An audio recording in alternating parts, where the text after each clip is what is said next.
Hi Nadim. MBBS in Central America or South America, North America. America MBBS గురించి అడుగుతున్నానండి.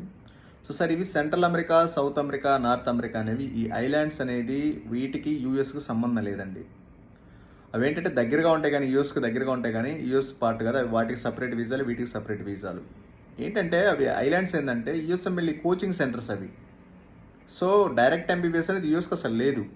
ఇది indirect MBBS. USMLE మన neat ఎగ్జామ్కి రాసి ఏ విధంగా ఎంబీబీఎస్కి వెళ్తామో అలా యూఎస్ఎంఎల్ఈ రాసి మనం ఎంబీబీఎస్కి ఎంటర్ అవ్వాలి యూఎస్లో. సో ఆ ప్రోగ్రామ్ అనేది ఇండియాలో ఇన్వాలిడ్ అండి. ఓకేనండి, ఎందుకంటే అక్కడ రిజిస్ట్రేషన్ నెంబర్ ఎవరు, దాంతోపాటు ఒకసారికి ఇంటర్న్షిప్కి వ్యాలిడిటీ ఉండదు, ఇంటర్న్షిప్ ఉండదు, రిజిస్ట్రేషన్ నెంబర్ రాదు.